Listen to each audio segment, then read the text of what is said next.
سرخط خبرها.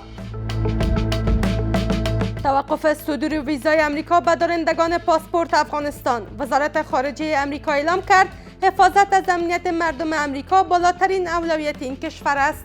فکر کنیم که یک جرم فردی هستند و حدوداً 10 سال در استخبارات CIA و شامل بود، حتی در سپیشل فورس. ادامه تنش‌های لفظی میان افغانستان و پاکستان. وزارت خارجه پاکستان اعلام کرد که آتش‌بس واقعی میان کابل و اسلام آباد وجود ندارد. اصلا پاکستان هم علاقمند از این نیست که این آتش‌بس وجود داشته باشه. ارسال 73 تن دارو و واکسین هند به افغانستان. وزارت خارجه هند گفت این کمک‌ها برای تقویت تلاش‌های صحی در افغانستان ارسال شده است. ادویجات واردات داریم، ماشینری واردات داریم. و متهم شدن اسرائیل به نقض مکرر آتش‌بس در غزه. وزارت صحت این باریکه گفته اسرائیل تاکنون 535 بار توافق آتش‌بس را نقض کرده است.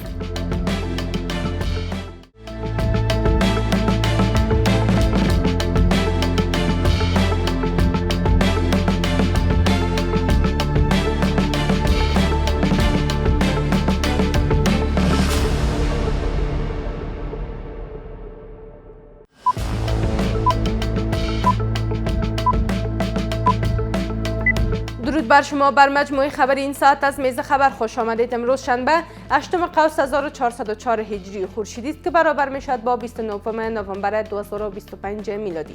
مشروع خبرها.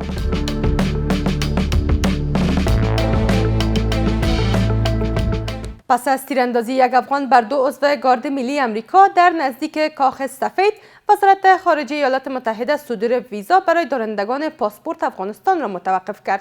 وزیر امور خارجه امریکا اعلام کرده که حفاظت از امنیت مردم امریکا بالاترین اولویت این کشور است.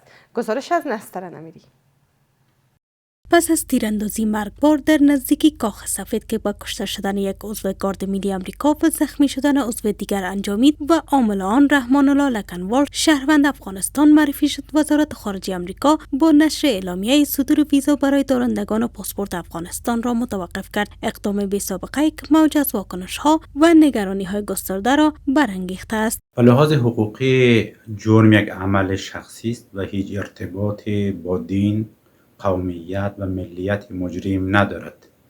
اگر قرار باشد به زمینه‌های شکلگیری وقوع جرم پرداخته شود، باید به محیط زندگی، نحوه آموزش و ارتباط سازمانی مجرم پرداخته شود و نه به ملیت او. همزمان برخی آگاهان میگویند که شخصی که در امریکا تیراندازی کرد و گارد ریاست جمهوری این کشور را مورد هدف قرار داد، توسط نهادها و نیروهای امریکایی تربیت شده و آموزش‌های خشونت‌آمیز دیده بود. به گفته آنها مسئولیت اقدامات این فرد بر عهده همان نیروهای امریکایی است، نه تمامی شهروندان یا مهاجران افغانستان. کسی به نام رحمان الله لکنوال که مرتکب این عمل شده، فکر کنیم که یک جرم فردی هستند و حدوداً 10 سال در استخبارات CIA و شامل بود، حتی در سپیشل فورس در قندهار وظیفه را اجرا کرده بودند.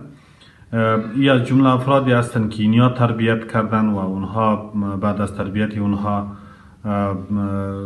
فکر کنیم که در افغانستان هم زیاد کشتارها را برای انداخته بودند و در کل تربیت شده خودشان هست. شخصی که در امریکا تیراندازی کرد و گارد ریاست جمهوری امریکا را به قتل رساند، تربیت شده خود نظامیای امریکایی بود و مثل که امریکایی‌ها در افغانستان با شهروندان افغانستان عقده‌مندانه عمل میکرد، همانطور آدمی عقده‌ای تربیت کرده بودند و مسئولیت انتقال این شخص هم نظر بر روابطشان خود امریکایی‌ها داشت.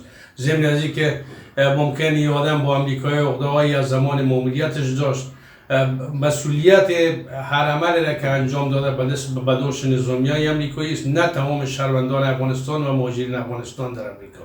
این در حال است که حمله رحمان الله لکنوال به نیروهای گارد ملی آمریکا واکنش‌های گسترده در سطح دولت و رسانه‌ها را به دنبال داشت و باعث شد سیاست‌های مهاجرتی و پناهندگی ایالات متحده به طور موقت بازنگری و حتی متوقف شوند، در حالی که دونالد ترامپ از توقف دائمی مهاجرت از کشورهای جهان سوم سخن گفته، بسیاری از کارشناسان هشدار دادند که چنین سیاست می‌تواند تبعات حقوق بشری و دیپلماتیک جدی داشته باشد.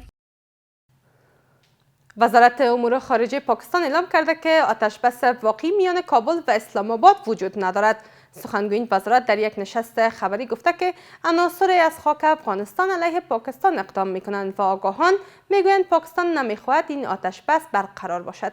گزارش از نستر نمیری.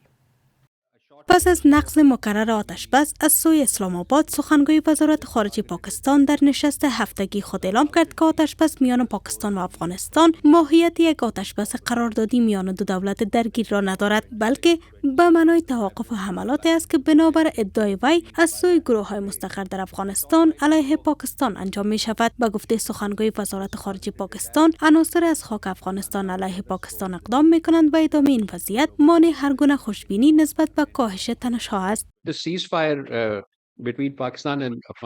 آتشبسی که میان پاکستان و افغانستان مطرح شده آتشبس قراردادی میان دو دولت درگیر نیست. منظور این بود که هیچ حمله تروریستی از سوی گروه‌های نیابتی از خاک افغانستان علیه پاکستان انجام نشود. اما پس از این آتشبس حملات تروریستی بزرگی رخ داده است. به این معنا که آتشبس برقرار نیست. با تداوم این حملات نمیتوان نسبت به آتشبس خوشبین بود. در همین راستا برخی آگاهان مسائل سیاسی میگویند که پاکستان نمیخواهد این آتشبس برقرار باشد، زیرا پاکستانی ها آن را فاقد چارچوب رسمی و ضمانت اجرایی میدانند و با تداوم حملات و بی‌ثباتی آتشبس را به معنا تلقی میکنند. اصلا پاکستان هم علاقمند از این نیست که این آتشبس وجود داشته باشه، فقط تحت فشار ذهنیت عامه و کشورهایی که خواستار آتشبس و رفع مشکلات هستند و همچنان ذهنیت عامه، یعنی میخوان که اینطور یک ذهن ایجاد کنن، ولی در کل اهدافی که دارن در پی و اهداف هستند و هیچگاه آرام نخواد نشست. اتفاقنامه دوحه که میان افغانستان و پاکستان تحت نظر ترکیه و کشور قطر انجام شده، در هر دو طرف موظف شدن که تا تمام امنیت یکدیگر رعایت کنند، خاک یکدیگر تجاوز نکنند و به اصطلاح معذب به مسائل امنیتی و جدی هستند. آنچه که پاکستان ابراز داشته سخنگوی وزارت خارجه و آنچه که پاکستان در قبال توافقنامه انجام میده، هم خلاف اعلامیه جهانی حقوق بشر، خلاف کنوانسیون‌های ملل متحد است. امنیت پاکستان مربوط به خود پاکستان است. این در حال است که پاکستان بامداد سه‌شنبه هفته گذشته بخش‌های از ولایت‌های خوست، کنر و پکتیکا را مورد هدف حملات هوایی قرار داد که در آن ده غیر نظامی جان باختند و 4 تن دیگر زخمی شدند. امارت اسلامی نیز در واکنش به این حمله آن را نقض آشکار حریم هوایی و تمام نرم‌های بین‌المللی دانست و به گونه شدید محکوم کرد. ذبیح الله مجاهد، سخنگوی امارت اسلامی، در اعلامیه همچنین تاکید کرد که دفاع از حریم هوایی و مردم افغانستان حق شرعی امارت اسلامی است و در زمان مناسب پاسخ لازم داده خواهد شد. پس از تصمیم افغانستان مبنی بر قطع واردات دارو از پاکستان، هند میگوید که 73 تن داروی حیاتی برای رسیدگی به نیازهای فوری صحی به کابل منتقل کرده است. سخنگوی وزارت خارجه هند گفته که این کمک‌ها برای تقویت تلاش‌های صحی در افغانستان ارسال شده است.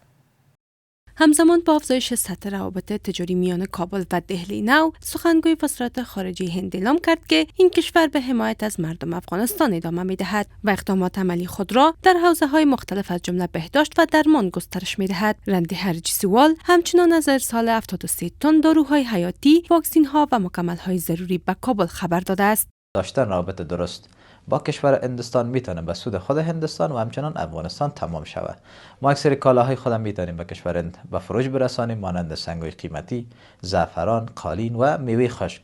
در همین راستا برخی آگاهان اقتصادی معتقدند که هند میتواند به عنوان یک شریک قابل اعتماد و جایگزین مناسب برای افغانستان در زمینه تجارت و سرمایه‌گذاری منطقه‌ای عمل کند. آنها تاکید میکنند که حضور فعال هند در بخش‌های بهداشتی، زیرساختی و اقتصادی افغانستان میتواند به تقویت ثبات و توسعه پایدار در این کشور کمک کند. از العملای معین ایجاد شود که چی چیز ما تولید نمیتونیم که ایندیا تولید کنند، چی چیز ما تولید نمیتونیم که از هندوستان وارد شود، تا بتونن هم عرضه قوی شود، هم فناوری تولیدی افغانستان بلند شود و در پالویز طرز العملایی که ساخته میشه، پروتکل امضا شده برای ایندیا که در حقیقت هر چندگاه این فابریکای ما را اینا فارماسیست های بسیار بزرگشان که هست لازم فناوری تولید کالای ادویه‌ای بسیار کمک بکنه. هندوستان میتونه افغانستان در بخش‌های مختلف کمک بکنه.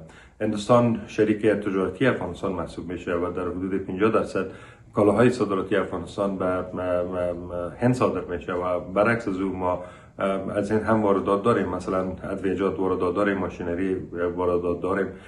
گفتنی است که روز گذشته وزارت صنعت و تجارت اعلام کرده که یک شرکت افغانی تفاهمنامه ای را با یکی از شرکت‌های هندی به ارزش $100 میلیون در بخش دارو امضا کرد. این شرکت قرار است در نخست داروهای تولیدی خود را به افغانستان صادر کند و پس از مدت نمایندگی خود را جهت تولید به افغانستان انتقال دهد. و در خارج از کشور، وزارت صحت غزه اعلام کرده که از زمان آغاز توافق آتشبس تاکنون اسرائیل آن را 535 بار نقض کرده و در این مدت 350 شهروند فلسطینی از اثر حملات هوایی اسرائیل جان باخته و حدود 900 تن دیگر زخمی شدند. آگاهان معتقدند که با توجه به دهات شکنی اسرائیل در امریکا برای غزه نیز به نتیجه نخواهد رسید.